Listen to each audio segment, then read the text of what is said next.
Halo guys, salam sejahtera. Terima kasih masih berada di channel ini.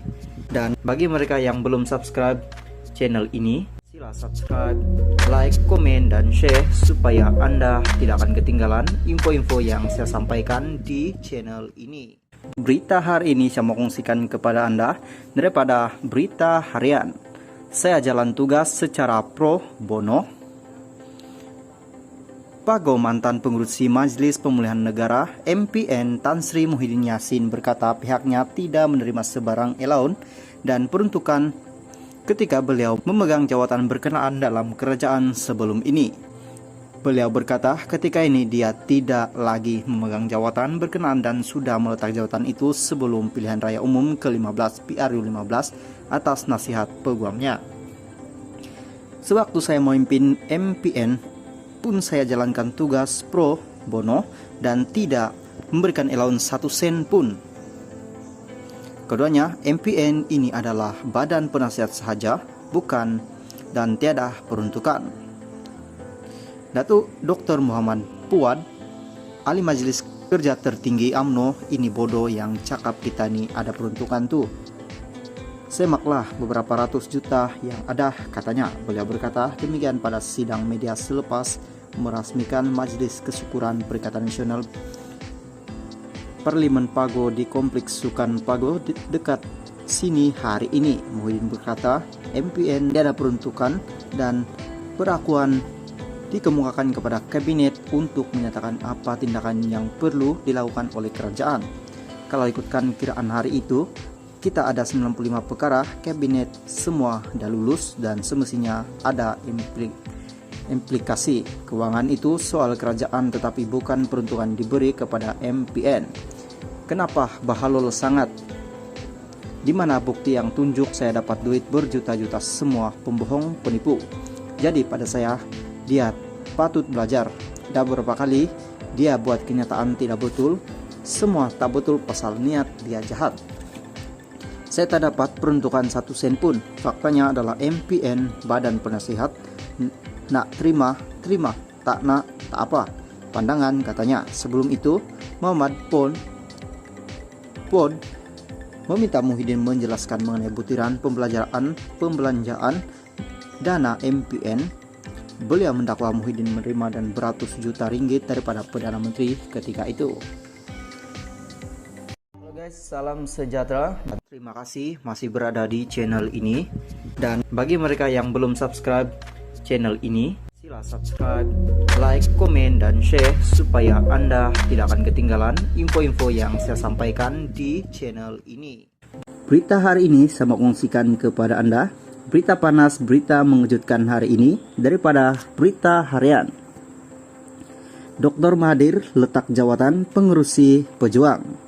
Kuala Lumpur, bekas Perdana Menteri Tun Dr. Mahathir Mohamad meletak jawatan sebagai pengurusi Parti Pejuang Tanah Air Pejuang. Perkara itu disahkan oleh sumber parti itu. Bagaimanapun, Dr. Mahathir dikatakan akan kekal sebagai pengurusi Gerakan Tanah Air GTA. Setakat ini, tiada pengumuman secara rasmi dilakukan oleh parti itu lagi. Difahamkan, Perhimpunan Agung Tahunan AGM Pejuang kedua akan diadakan pada 14 Januari depan. Pada pilihan raya umum ke-15 PRU15 lalu, Dr. Mahathir yang bertanding di Parlimen Langkawi tewas kepada calon Perikatan Nasional PN Muhammad Suhaimi Abdullah yang memperoleh majoriti 13.518 undi. Pada PRU15 juga, pejuang gagal memenangi sebarang 125 kawasan yang dipertandingkan, malah ramai calonnya hilang uang deposit. Dr. Mahathir bagaimanapun akur dan menerima pilihan rakyat dengan hati yang terbuka, malah beliau akan memberi tumpuan kepada bidang penulisan dan turut terbuka untuk ditemuduga penulis.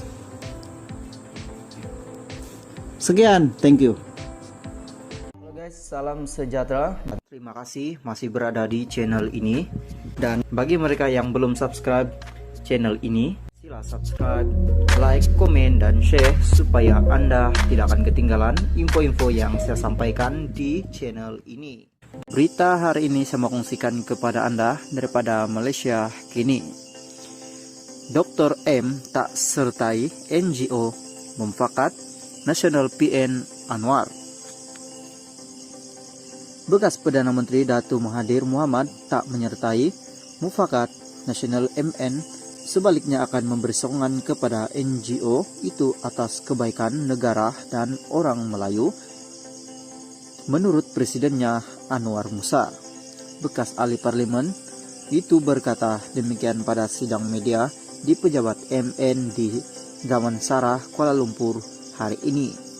Pada saya ada Tun menyertai MN itu tidak berbangkit.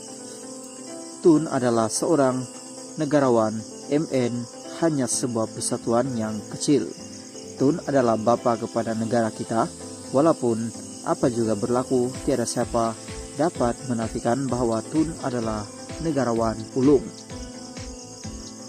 Walaupun dia menjadi ahli rasmi atau tidak, saya telah menyebutnya untuk menyertainya. Dibalas kata buat saja yang baik, saya sokong. Tun Dr. Mahathir turut melahirkan kebimbangan beliau tentang kedudukan orang Melayu dan berkata usaha untuk kebaikan negara dan orang Melayu dia akan sokong, kata Anwar menjawab soalan mengenai pertemuannya dengan Mahathir semalam. Dalam perkembangan berkaitan, Anwar berkata bahwa MN sudah menerima hampir 20.000 permohonan setakat semalam. Terdahulu dia juga mengumumkan senarai 30 ahli barisan pemimpin pusat MN. Halo, salam sejahtera. Terima kasih masih berada di channel ini. Dan bagi mereka yang belum subscribe channel ini, sila subscribe, like, komen, dan share supaya Anda tidak akan ketinggalan info-info yang saya sampaikan di channel ini. Berita hari ini saya mau kongsikan kepada Anda daripada Sinar Harian. Sanusi sedia bertemu Anwar di Mahkamah. Menteri Besar Kedah Datuk Seri Muhammad Sanusi MD Nor sedia bertemu dengan Perdana Menteri Datuk Seri Anwar Ibrahim di Mahkamah berikutan kes saman fitnah terhadapnya. Memetik status yang dimuat naik di laman Facebook pribadinya pada Selasa malam, beliau memberi bayangan berkenaan dengan berkata, jumpa di mahkamah lah, kita kisahkan tentang sejarah. Anwar yang juga ahli parlimen Tambun berkata, Muhammad Sanusi telah membuat ucapan berburu fitnah semasa kempen jelajah Perikatan Nasional PN BES Tambun 13 November lalu sebagai menyokong timbalan Presiden Bersatu